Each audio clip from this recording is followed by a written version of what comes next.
Hey everyone, with the release of GD02, I've been able to test a lot of new decks with friends and others at my local scene. However, the two main archetypes I have yet to really play against or even see somebody try to theorycraft at my local scene is the AEUG package and the Vulture package. So that kind of got me to thinking, if is there a way that potentially purple and white works? So today I kind of went around and built a deck list around the AEUG package and the Vulture package, and then we can kind of get through into it. And kind of why I can kind of see why people are struggling to kind of make either one of these archetypes work. So starting out, we just have Zor. I think Zor is still pretty prevalent in this meta. I mean, they did release a lot of level two cost 2/3s that can attack your enemy player directly. Uh, I went for this War instead of one of that. I think the purple one's the 2/3. It's from the Age series, but that's more of like a trading unit, and I feel like with the AU package, you're so reliant on a base. You kind of want to be preventive in a way and make sure that your base isn't taking any needless damage that it probably doesn't need to take. Then Lifrith, I mean, Lifrith, I think it still has some play here, especially with if green white continues to see play with the wing package and it just being able to survive a wing burn late in the game. I think kind of still justifies it being ran in decks. Then we just have the what people are calling the purple Rizal from the starter deck 5. I think it's a great card to include here, just in case you don't see Lifrith or your Rick Diaz or your Swartz. It can kind of help you trade with some units or even get on the aggressive side if your opponent has a bricked hand. Then we just have the Rick Diaz 3/2. I've spoken about this in my other videos. I think just this is the sweet spot here of being 3 attack and 3 HP, especially as a blocker. It opens the door for a lot of possibilities. Then I included the Vulture blocker, Gundam Airmaster.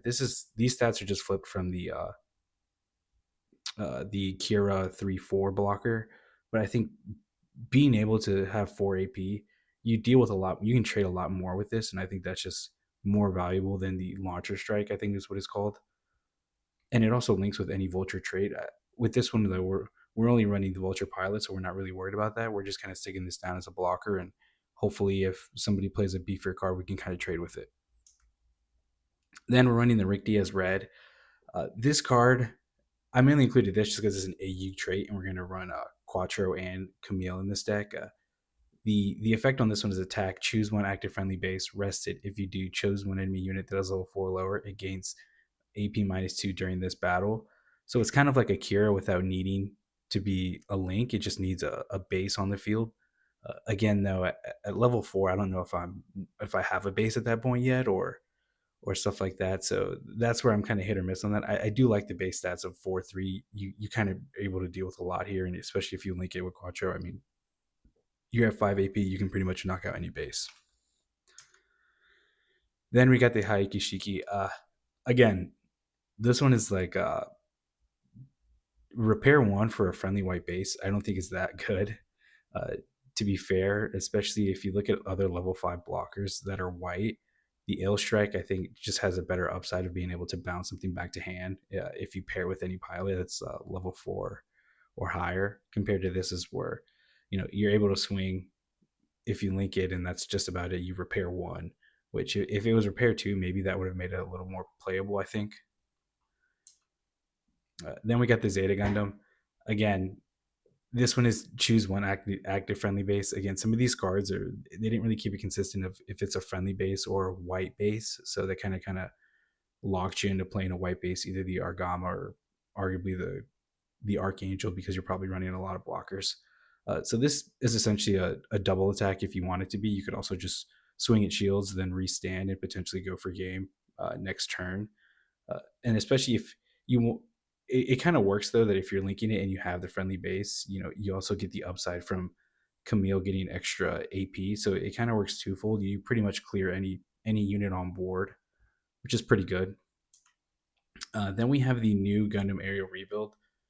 I think this card is cracked for just being able to have high maneuver without any conditions at all. You literally just play it and it has high maneuver. I think that's really, really, really good, and especially if you pair it and you have 4 more command cards in your trash, it gains blocker. So it's essentially a blocker with high maneuver, which is I think the only card in the game probably that has that. But we'll see how the Academy package goes from here, and see like if more Academy starts springing out because of this card. And then we have the Gundam X, which is the main card of the show. This, just like the Gundam aerial rebuild, this has suppression just on its own. You don't have to have any base. You don't have to link it. You don't have to pair it. Nothing. You just slap it down, and it has suppression, which is really good. Uh, Suppression, I think the people are still debating if it's a good usage or not. I think it is. I think especially if you have like the Zeta on your 6 resource and then you play this on 7, you could probably clear a base if there is one with the Zeta, and then suppression with the Gundam X if you have a link. Uh, we're not really focused on the during your turn while there are 7 or more cards in your trash, all your other Vulture units get AP +2. We're more just focused on the suppression here. Then of course we have we have the pilot for the unit. Again, this when paired, we're not really worried about it either. It's you may discard one if you do look at the top 3 cards of your deck. You may reveal one Vulture unit card among them and add it to your hand. Return the remaining cards randomly to the bottom of your deck. I think in later sets, if they continue the support for the Vulture archetype, this may be helpful. Uh, but I don't really like the other Vulture cards that are out there, especially like the Leopard.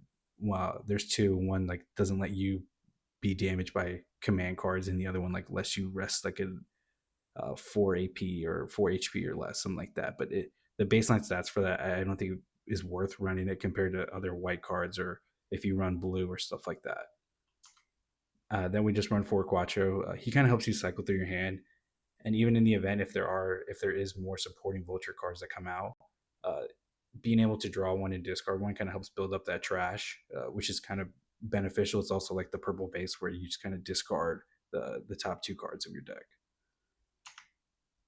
Then we have Camille. Uh, this is while there's a friendly white base in play, this unit gets AP +2. So the Zeta just has friendly base, but Camille's strictly tied to white base.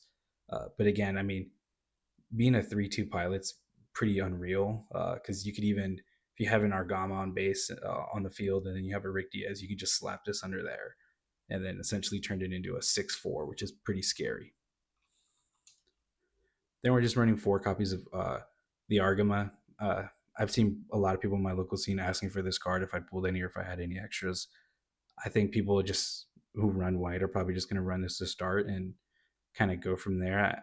Breach didn't really get that much support in GD02, so I don't know how prevalent it'll be, uh, but we'll see.